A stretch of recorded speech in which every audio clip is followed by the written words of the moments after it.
Ladies and gentlemen, my name is Allison Cruz, and I am pleased to welcome you back to Majora's Mask once again, where in the previous 2 days we have made a lot of serious progress, from grave robbing as well as awakening the undead, getting a horse that was previously stolen from us, as well as saving a ranch from imminent destruction from space.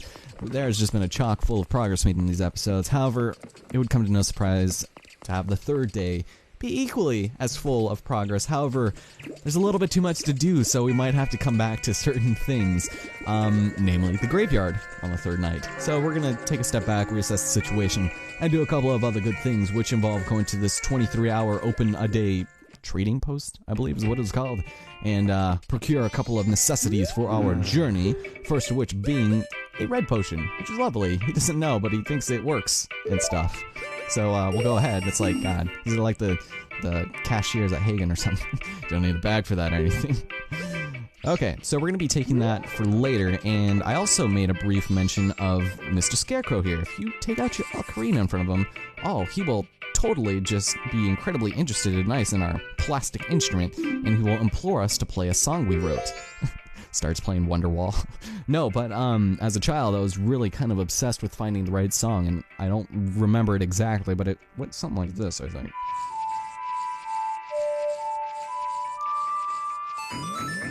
There we go. And that will then thusly be called the, what is he doing? Oh, he's scratching his head. I was like, oh my god, are you okay, Link? That'll be called the Scarecrow song, despite the fact that we wrote it, but I'm pretty sure that's pretty close to what I had as a child. So there you go, because I still have my old cartridge. I should record that one of these days. But anyway, yeah, we are done here, so we can just head off to Great Bay and procure some things there, because a lot of what we're going to be doing actually will take place there. However, there's one item we're missing, and we're not going to be able to do a lot of progress without it. So let's go get rid of the rest of our rupees, because we are going to be swimming in it, literally. And that's not going to be good if we get filled up, you know what I'm saying? Okay, so should we just go ahead? Let's just head over there, because, you know, why the hell not? Oh, so ladies and gentlemen, oh man, welcome back. I'm kind of pumped up for this recording, even though I'm sure people are going to start coming home really soon. Not entirely looking forward to that, but you know what, that's alright. I'll just make them listen to me ramble for an hour on a video game. It makes no difference to me. Alright, so we've gotten wind about a particular tragedy happening in the Great Bay, and that is that island off in the distance is being engulfed by some kind of storm or something, and it seems to be the problem of the missing Zora eggs, which is what we need to do now. And we're gonna go ahead and deal with that problem right now, before I jump into the water. Thank you. But now, on the dawn of the final day, we have but 24 hours to complete this task. And being able to do both this and the graveyard in the same day is gonna be a little bit tricky, so let's go swim on over to this area over here. And I'm not gonna bother wasting my electricity, because that would be no good. If I did that, then, well, there are certain parts where electricity, or magic power I should say, would come in handy. I don't think there is a single magic jar in the entire Pirate's Fortress, which is where we're heading right now, aka the Lesbian Fortress. So if we keep swimming down here, you'll notice 4 skulls, I guess, with, you know, bones crossing them. It's like, oh gee, what the hell are we supposed to do here? You wanna explain that, Tattle? Isn't this just a little strange? It's wooden planks underwater. But anyway, you need to go and bash one of these in order to get into the Pirate's Fortress, which would otherwise be inaccessible. So, ladies and gentlemen, welcome to the Pirate's Fortress.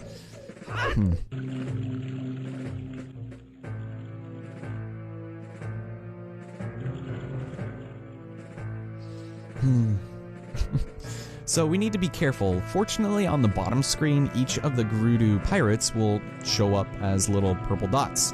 However, you just want to make sure that you don't get caught. Otherwise, they will throw you out of the entire fortress and you'll have to start all the way over. So we're going to go jump right in, call it good. Now, we need to get in through this grated area in order to actually sneak in, and there are a couple treasure chests we can go. They'll be filled with rupees. That's going to be the thing of this area. There's only going to be 1 or 2 important chests for us. The rest are just going to be rupees. It's like, who the hell needs rupees in a place like this, man?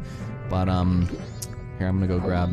You want to be careful that you're not going to where we need to go, Anybody who's played this game knows exactly what I'm talking about, but we just need to grab this rupee really fast, and then we can go and make our merry way up there, which would be lovely for us. There we go. And let's go this way. Yeah, the swimming in this is just, I don't know, it just feels so much slower. I don't know. Oh shoot, we're not gonna make it. We're not gonna make it. I'm gonna have to do this. Shoot. This is not good. Okay, that's right. As long as I don't use all of it. There we go. Oh no! Okay, hurry, hurry! Okay, now I need to switch on over and... Did I press the right button? Oops, I'm pressing pause. What am I doing? What am I, 6? Okay, now what we need to do is switch our mask to the Goron mask. There we go. And this way, there's actually going to be a switch over here that we can go and press. Only the Goron can press. I don't know why, but this will open that underwater vent, which is going to be pretty important for getting in, i.e. the only way we can get in right now. And jump back in and call it good. Whew. Luckily the pirate didn't see me. Now you see this vent over here. You want to be careful, because if you end up getting vented out, you'll have to start all the way here, and that is not really fun whatsoever. And there is a chest somewhere. I don't know where it is. Is it down here? Or it might be above. Ugh, I just don't want to get caught, because this camera is really not doing us a lot of favors. It might be right here. There we go. Okay. And we'll go and collect this, and what do we got, ladies and gentlemen? It's more rupees. Are you really surprised? We have 60 at this point. It's like, eventually, there's 100 rupees in this place, like a silver rupee. So I don't know how they expect us to do all this nonsense, but yeah. So this is kind of like a weird mixture of like the Gerudo Desert and Ocarina of Time, as well as just like random water level. Like, I don't know how I feel about that, guys. Alright, so we'll do this now. We've got Majora blocks here for whatever reason. I'm sure they didn't realize their ship was flooded, but they probably don't give a damn if that's the case. Okay. And you have to use your electricity to get through here, otherwise you won't be able to break them while you're underwater. Now, here's a little secret for all of you new Majora's Mask fans. You can actually go up here, and it's not really to do much, it's just to collect this lone treasure chest in the center of the room. Check it out, it's more 20 rupees. Think we got enough of those in our pockets? I don't think so. Give me a little bit more of that. Okay, so surface, and then we'll dive. There we go. And we can probably just do this. Actually, yeah, I think that's what we have to do. Did I pull the other one? I think I might have. I might have done goofed, ladies and gentlemen, because I don't remember. I don't remember this. It's been a little while since I've practiced this particular area. I just knew that we probably weren't going to be able to get to the graveyard afterwards, so that we can get through here. We can actually get through here. There are multiple ways you can do that, but I just messed up on mine. Alright, so to continue forward, now the idea here is to collect those Gerudo eggs, the Zora eggs, and ooh, this is what I was talking about right here. You really want to avoid that vent, lest you wish to take a nice little visit back outside, which I don't think you want to do, because it would just be a waste of time. And avoid the mines at all costs, because fuck mines, man. They will mess you up in more than one way. So, okay, now this room, this is where things get a little bit annoying, because, well, you see this chest right here. It's like, oh boy, more 20 rupees. I'm so excited. Yeah, more rupees. Real rupees, ladies and gentlemen. They just love leaving their treasure in just like underwater areas. It's like, don't they get soggy under there? I don't know. But we're gonna go ahead and bust. Excuse me, I said here, let's take this. I still have the Goron. I didn't really need this, but just there. Destroy everything. Collect more rupees. Call it good. Let's destroy these. Yeah. Okay. Now this switch will actually open that gated area down there, which we need to get to if we want something special. I would switch the rabbit to the bunny hood, but you know what? Screw that. I wanted the piece of heart, and we've now assembled a new heart container. Which is fantastic, because now we have 11, and you guys know how much I love that little awkward 11th heart hanging out down there, right? Right? Am I right? No. No. It's the worst. So, anyway, it's pretty much inevitable, but inevitable. Okay, so let's go ahead and do this. There is a crystal switch here, and that will actually open that little water gate down there. That water gate. And you can use an arrow, but I just like using the Zora flippers. Completely miss it. Nice. And those will typically make it a little bit easier to see where you're going, except when he just jumps everywhere he goes. Case in point. There's also 5 rupees in that. Don't really care much for that. Whew. Okay. Huh. I hope you guys don't mind. And here we just gotta avoid more mines as well as more vents, again, to get swept outside, because we're now in the other part of that room. I'm pretty sure I'd probably have the map up on the screen.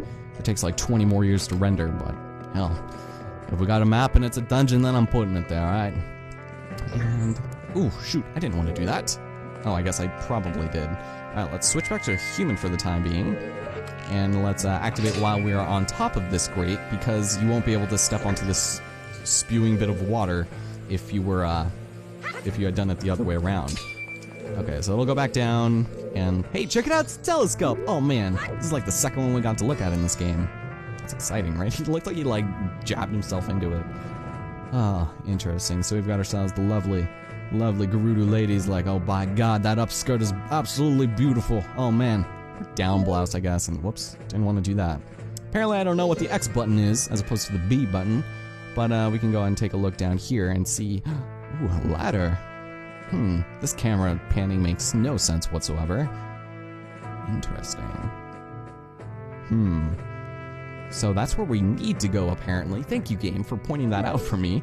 So let's make our way over there. I might have to rearrange my items a little bit. Rearrange, and there we go. Sweet. Now let's take more damage. Hooray! And take a step outside. Because, ladies and gentlemen, this is this is something else. This is basically the checkpoint. Make sure not to fall off, unless you want to redo all of that. But if you get caught from here on out, you'll actually get tossed off onto this ledge here. So that makes it pretty forgiving in that sense. And we'll run over here. And now, here we go. Oh man. Whew. Moon looks really close right there. Alright, now we need to be really careful because these Gerudos, if they see you, then you're pretty much SOL. So what you can do is actually impale them with arrows, and then you'll be good. And they can't really see you from that far away. Now, something interesting, something different that is exclusive to this version of the game. Hey, did you just call me? No, I didn't. That's strange, I could have sworn someone just called to me. Well, yeah, they did, and shit, they're waking up. And I didn't want to transform into a Goron! Okay, so we're gonna use the Lens of Truth, and check it out, there is a soldier here.